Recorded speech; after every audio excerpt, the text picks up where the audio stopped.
From the School of Journalism and Mass Communication at the University of North Carolina at Chapel Hill, this is Carolina Week.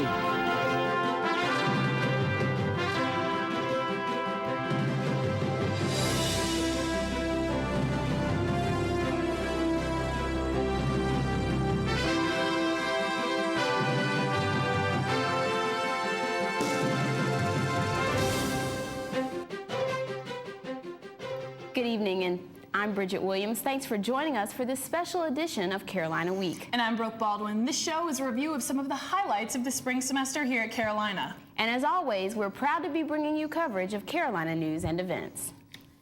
University officials are upset with the town of Chapel Hill regarding new development fees the town put into place recently. With lots of campus construction planned, the new fees could wind up costing the university a bundle. Holly Hedrick explains in a Carolina Week exclusive investigation.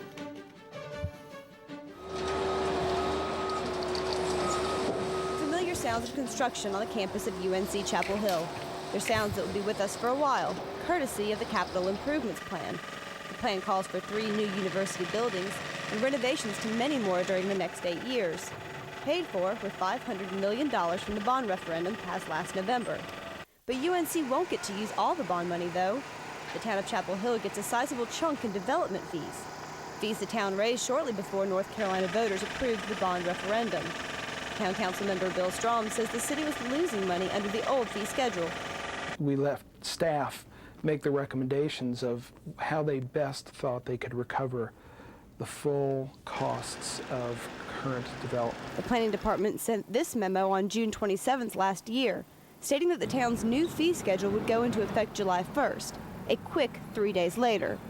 Carolina's chief facilities planner, Bruce Runberg, says that's a bit out of the ordinary. The announcement of the proposed increase was very short-fused. Candidly, that is not typical of the town. Not only did town officials not provide much notice that the fees were changing, the amount of the increase came as a shock to those who would have to pay. For example, the fee for a site plan review of a 150,000 square foot building would have cost less than $4,000 under the old rates, but now costs more than $27,000. 7 times more than before. Chapel Hill senior planning technician Kay Tapp says a site plan review is a fairly simple process. When you're going through site plan approval, you go to the planning board. They approve it. And that's it. Right. Planning board member John Hawkins says it doesn't take very long. It varies, but it's generally about half an hour to an hour and a half. And the $27,000 fee? Sounds kind of high to me. Strom counters that it's unfair to single out one part of the overall fee structure. But there are big increases in other fees also. Where does the money go? It's going to the overall operation of the planning department. So the planning department gets the money? No, it goes into the general fund. And the general fund is used for lots of things that have nothing to do with construction. As the university expands and the population of the town increases, the town needs more money for things like parks, police protection, and highways. But university officials say they shouldn't have to foot the bill for services and infrastructure that everyone uses. I don't think that's the fairest way that the town could take a go at that. Former Carolina Student Body President Aaron Nelson now works for university relations. Right now, when the town constructs a building, they don't subject themselves to these fees. We presented to them our desire to be exempt from those fees, and they disagree. If we want chocolate and the town wants vanilla, we get vanilla. But UNC Wilmington is exempt from these types of fees. And I'm fairly sure there's no $27,000 fee that I know of. UNCW Vice Chancellor for Business Affairs, Tim Jordan. Basically, we are allowed to do most of the planning for our own buildings right here on campus, just subject to state approval. Lundberg says no other school in the UNC system has to pay such high development fees. We really think that it's inappropriate that they charge that fee, because it hits us hardest, and they know that. North Carolina Central and NC State don't have to pay much. Site plan reviews in Durham and Raleigh cost only a flat $100 application fee. For the same type of review, Chapel Hill charges tens of thousands of dollars. And that money, incidentally, I might add, for those fees for the reviews comes out of the project dollars. That means that's less money that we can put into a given project for the university. UNC Chapel Hill sought exemption. The town denied the request. The town did not provide any clear reason on why the university would not be exempted from these fees. It's tax dollars. They're your dollars that you're asking for back. Is that the best use of taxpayer dollars? I don't know. Developers also have to pay the fees, and many of them we spoke to say they'll quit building in Chapel Hill and take their business elsewhere. UNC Chapel Hill doesn't have that option. University officials aren't the only people who are upset about the high development fees. Carolina Week's Courtney Quinn tells us what area developers think about the fees and the impact they'll have on commercial building here in Chapel Hill. The town of Chapel Hill raised development fees by an average of 400% in July. The decision has left many developers looking to take their business outside of Chapel Hill. It has also left developers with questions about whether the fees are justified. Johnny Morris says he doesn't spend much time evaluating the fees. He usually just writes the checks. But when he looked at what a new project of his could cost under the new fee schedule, he was shocked. How about that? $261,000.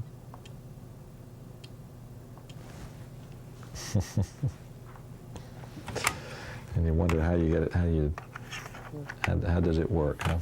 According to developer Runyon Woods, the town's development review system doesn't work. If you've got to charge this much money to cover your cost to review, then what's happened is your review process has gotten completely out of control. Woods says the real problem isn't the fees. Why are the fees so damn high to begin with? But the abundance of staff members involved in reviewing building plans. In order to get plans approved in Chapel Hill, developers must present them to numerous departments. Every one of those departments reviews it, and you get back the most obscure and uneducated and relatively ignorant comments. I think this is citizen input and interdepartmental input run amok. He faced problems when trying to get approval to expand 411 West, a restaurant he built more than a decade ago. A member of the Public Works Department insisted that these planters be removed and the sidewalk expanded. Wood successfully appealed the request, but even after the planning department said the planters could stay, staff members in different departments argued about the decision for weeks. I guess the square foot cost of each of those planters in terms of staff review time is going to turn out to be absolutely enormous. Problems like this have caused Woods to limit his construction in Chapel Hill, and his company isn't the only one. We're looking outside the market too. I mean, you just can't. It's too time-consuming, too expensive, too much risk. Town officials say they want to limit development in Chapel Hill. Local builders say the new fees will certainly have that effect on their projects. In Chapel Hill, I'm Courtney Quinn, Carolina Week. Mayor Rosemary Waldorf says town officials will take a look at those fees again when they review the budget this summer. The UNC Chapel Hill master plan includes lots of construction in the next 50 years, but some residents say they're upset because the proposed expansion threatens their neighborhood. Carolina Week's Tim Nelson reports on the conflict between city residents and the university. Yes, you do. Diana Steele has run Willow Hill Preschool out of her house in Chapel Hill's Mason Farm neighborhood for the past 31 years. But under the UNC Chapel Hill master plan, recently approved by the Board of Trustees, the university will eventually acquire Steele's property, along with 2 other privately owned lots in her neighborhood. In their place, new married student housing, leaving Steele feeling violated and shocked. Acquisition of the properties is one of many proposals in the master plan that will affect the Mason Farm area just south of campus.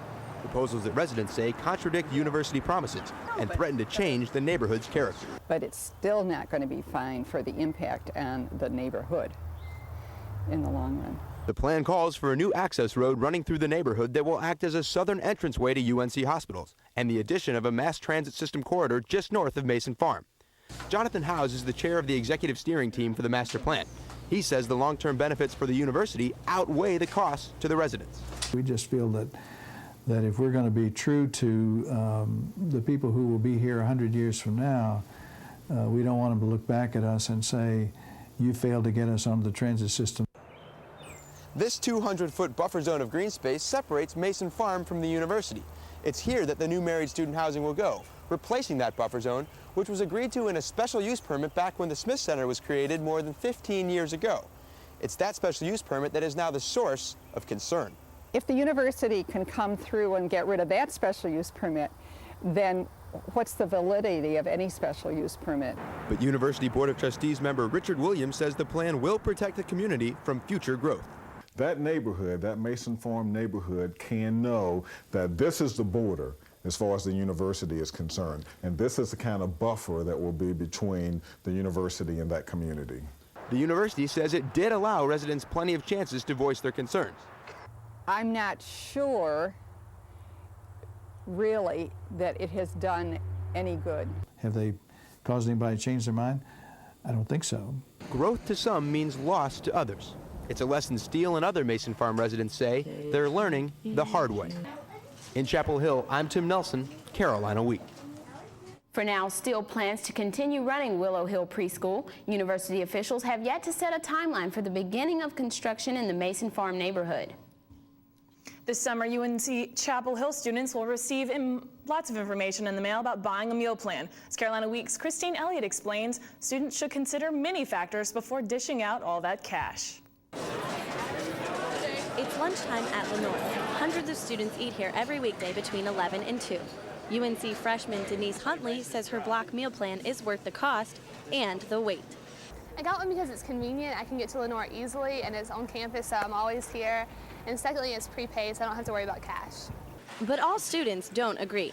Sophomore James Collins had a meal plan his first semester and never bought another one because he says it was a waste of his parents' money. You can just go and get another meal for, like, say, $4, a combo anywhere, like breakfast, lunch, or dinner, and you save, say, $2.50 for each meal. The bottom of Lenoir is less expensive than the all-you-can-eat option upstairs. This makes more sense for lighter eaters. Carolina Dining Services marketing manager April McMahon says meal plans aren't for everyone, but You know, if you sat down and made out a budget and realized how much money you're spending on food every day because you're not paying for it all in one time, you might realize that, hey, I really should have bought a meal plan. You know, this is a better idea for me. I'm saving money now. So say, for example, you want some pasta, but you can't get it downstairs. You pay $6.75 to come up to the top of Lenoir and have a bowl of pasta and a soda. How does that price compare to those on Franklin Street? There are plenty of choices on Franklin Street, including fast food places. Even the restaurants have lunch specials.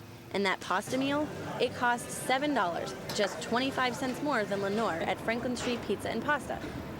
The bottom line is if you want to spend less than $6.75, you can do it for just a 10-minute walk. And you might spend less time, too. In Chapel Hill, I'm Christine Elliott, Carolina Week. The $6.75 lunch price decreases as you buy the more complete meal plans offered by Carolina Dining Services. College students find it easy to get and use credit cards, sometimes too easy, and plastic abuse leads to battered credit. However, preventing credit ruin might be easier than you think. Kristen Scully pays her bills on time and in full when possible because she doesn't want to end up like one of her friends. He has a lot of problems now. Whenever he tries to buy or rent an apartment, he can never put his own name on the lease because they don't want the renters to go and look at his credit card history. Credit cards, the cause of many college students' financial woes. Vice President for Wachovia Bank, Bonnie Welburn, says younger customers with bad credit often have something in common. The biggest issue I see, especially with students or with young people, is the responsibility of knowing that I've got this to take care of. Keeping up with monthly bills and statements isn't a worry for Janet Burnell because she prefers an alternative to credit cards. I don't want to have bad credit. So the check card is just the easiest way, and I don't have to be spending money that I know I don't have. Credit card companies are going to great lengths to attract young customers with email advertisements and even platinum card applications. Discover Card, for example, is offering its platinum card to some students, but as one student put it after she reached her Discover Card limit, you discover you can't pay. And anything to do with anything financial you are on top of and keeping it responsible, or it's going to really hinder you in terms of just getting on with your life. But if you decide to use a credit card, there's a way to choose wisely. Look for a card with little or no annual fees, a reasonable credit limit for your budget, low interest rate, and minimal late fees. Still not sure you want a real credit card? Check into other alternatives. Open a bank account in your name, get a check card to use as a credit card substitute, or get a prepaid credit card. All these methods are great ways to establish credit when you keep track of them responsibly. Some UNC students who live off campus are practically emptying their wallets for parking fees and bus fares, but getting to campus might become a little cheaper for some students. Carolina Week's Caroline Patterson is on the bus tracking the story. Transit users swipe their bus passes or pay with exact change to ride city buses. But Chapel Hill Transit may be opening its doors to a fare-free system next fall. The plan would allow all city buses to operate like the U-Bus by increasing student fees $8.49 per semester. Student Congress passed the resolution in January. Former student body president Brad Matthews says his plan will benefit the growing university. We're going to have a lot more students here, a lot more students probably living off campus, and they're going to need to get to class, they're going to need to get around town, and with very, very limited parking, and it's going to become worse, this seemed like a really good alternative to start thinking about.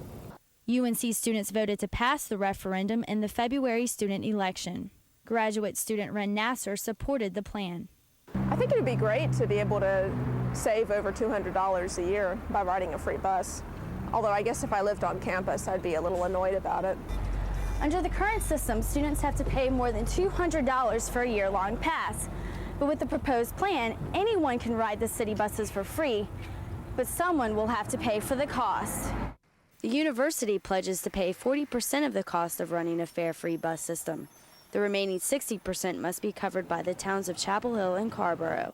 Chapel Hill Town Council member Kevin Foy says the council was willing to work with the university. The town supports a good public transportation system, and I think that this is a component of a good transportation system. Chapel Hill and Carrboro leaders are now working out the details of a fare-free system with the university. In Chapel Hill, I'm Caroline Patterson, Carolina Week. Chapel Hill and Carrboro leaders are working to pass the fare-free system in their town budgets by July. They hope to have the fare-free service available by next January. And Carolina Week will continue right after this break. Women's Center, may I help you?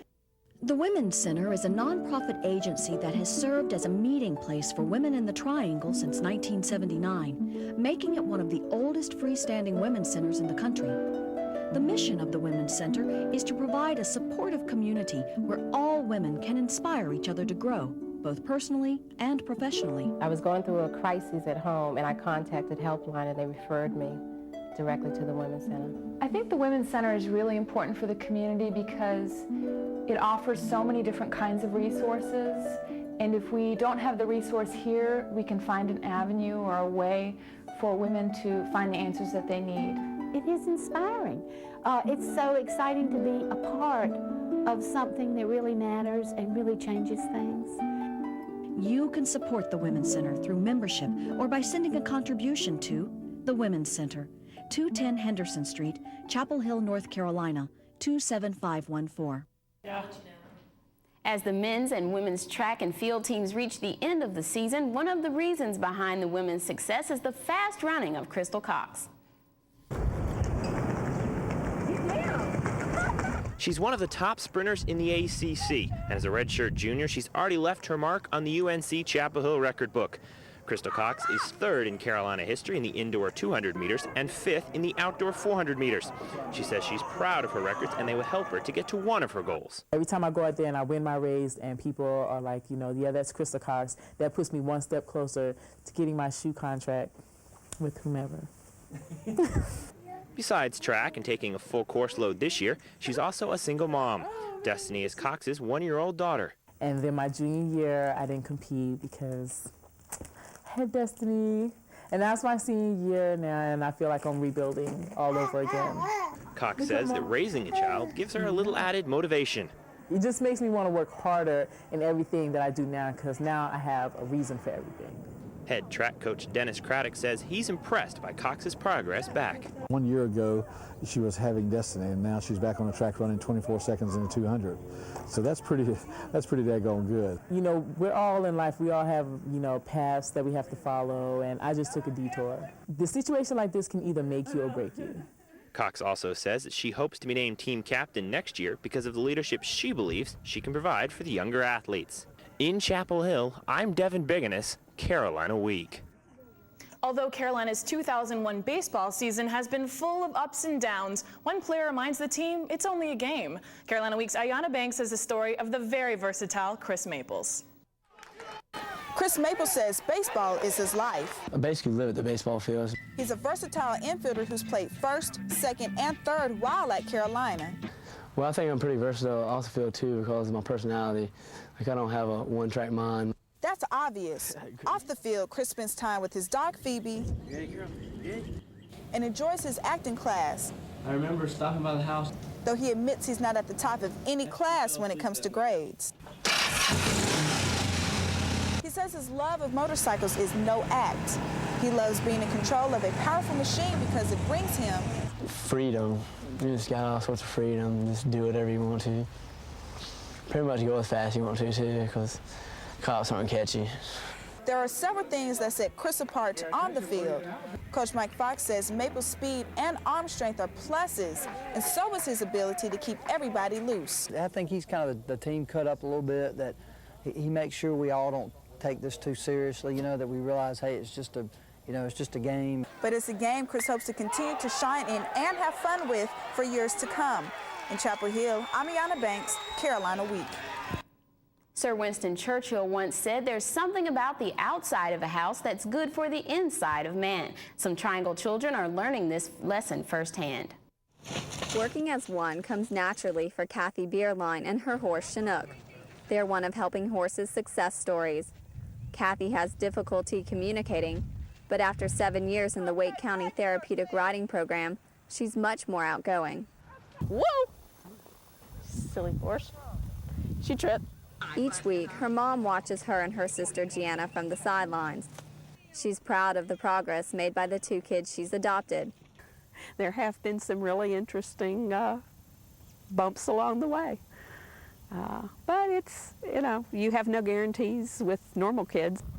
These kids have special needs, and Ellen says they're special kids. My children are not cookie cutter kids. They don't fit into any mold. But they both fit in the saddle. Volunteers lend a helping hand, giving physical and emotional support. They learn to appreciate life in the process. When you work with people who have so much limitations, you learn how many you don't have, and it makes you really grateful for all that you have. Controlling a 1,000-pound horse isn't an easy job, but it gives these riders a confidence they can use in the ring and out. Riders navigate barrels, cones, and a bridge. Good therapy, but more important, it's fun. Good. Instructor Holly Tyndall says the goal of the program is to celebrate little successes, that's right, and build on those. The Helping Horse program gives kids with disabilities something to connect to and helps them build lifelong bonds. In Creedmoor, I'm Christy Fair, Carolina Week. She works out of her home and she's never had an art lesson, but her work is catching the eye of the entire nation. Carolina Week's Michelle Muscatello introduces us to one local artist finding fame with only a brush and a trunk. Painting started as a hobby, but people love Seton McGlennon's artwork so much, she decided to make it a career. I couldn't have dreamt anything as wonderful as everything that's happened. McGlennon makes hand-painted ornaments, greeting cards, pillows, trays, and her most prized art, memory trunks, all painted to reflect a customer's life. All their favorite foods, the chocolate cake, the martinis, where they're living now on the Outer Banks, the last trip they took. McGlennon starts her art with a questionnaire and interview. Then the customer sends in pictures, and McGlennon begins her memory trunk. I just get all the information, and as soon as I see it is when I get ready to go. I don't look at it before I'm ready to go, and then I just see everything, and I conjure up where I'm going to put everybody and how I'm going to lay it out, and 6 weeks later, you got a trunk. You got an original memory trunk. Pam Moeller says she doesn't mind the weight or the cost. Each trunk sells for up to $3,500. It's definitely worth the wait because nobody will ever have a gift like that. You can't go to the store and buy a gift like that. Moeller's not the only one to be impressed by McGlennon's work. Oprah Winfrey featured her memory box on her show of favorite things. Seton's boxes and ornaments get sent to customers across the country, including President and Hillary Clinton.